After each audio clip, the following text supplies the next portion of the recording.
I have seen, O Shah, in the path of God what eye hath not seen, nor ear heard. Wow, welcome to today's explainer. That incredibly profound declaration immediately sets the dramatic stakes for what we're about to explore together. We're looking at an intense, deeply moving period of suffering, exile, and ultimate spiritual triumph. We're diving into episodes in the life of Bahá'u'lláh, specifically focusing on the pivotal and harrowing period known as the Most Great Prison. It's a story of unimaginable earthly hardship directly contrasted with unshakable spiritual resolve. Part 1.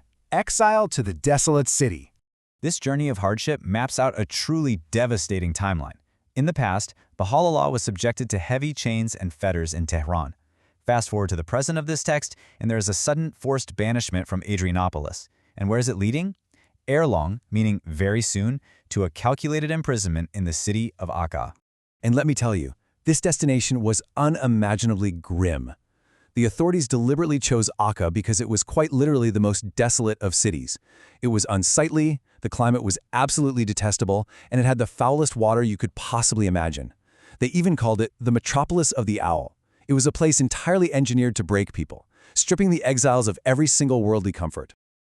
And here is the absolute core of this text.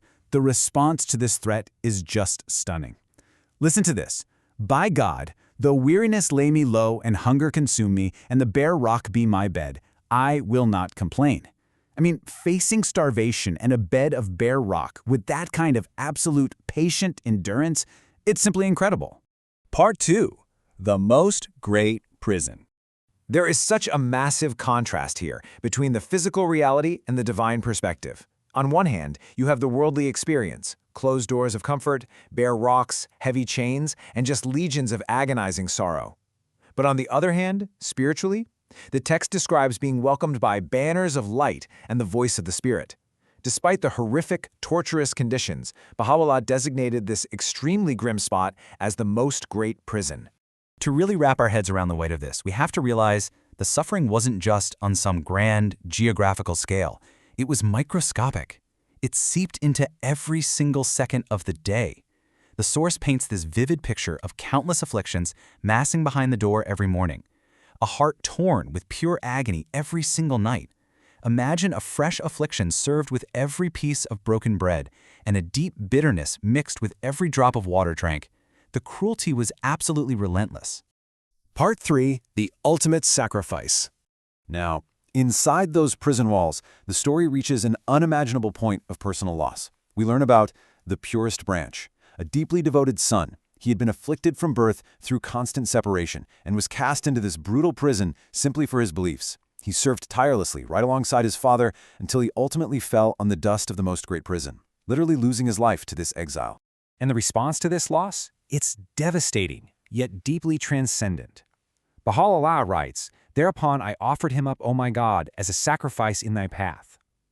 Just let that sink in for a moment. The sheer gravity of offering up your own son as a sacrifice reveals a level of devotion that completely transcends normal human sorrow.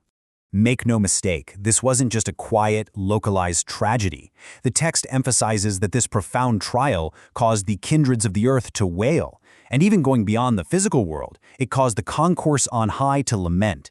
It's framed as a massive spiritual event. The grief rippled outward, showing the immense weight of losing such a pure soul.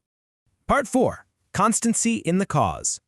Yet despite all this relentless tragedy, the text pivots with incredible, commanding power. It states, "Adversity hath ever given rise to the exaltation of his cause and the glorification of his name." And right there, that's the resolution. The dark tribulation wasn't a defeat, it was actually a catalyst. Adversity was the very engine driving divine victory. So what does this mean for us? Well, when we're facing our own seemingly insurmountable trials, the text offers this really profound advice. Merge thy will in his pleasure. Let thine heart be patient, and be thou not dismayed. It's basically an invitation to find peace and patience, rather than agitation, no matter how heavy our own burdens might feel. Ultimately, we're left with a stark contrast. Think about the fleeting, arrogant power of earthly kings, what the text calls the pomp of the mighty, and weigh that against eternal reality. Worldly illusions just cannot last. Everything on earth shall pass away, leaving only the enduring presence of the divine.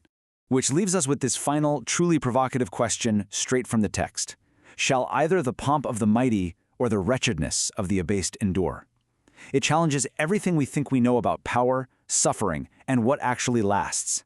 It really leaves you reflecting on the transient nature of material pain versus the eternal legacy of true spiritual sacrifice. Thanks so much for joining me for this explainer.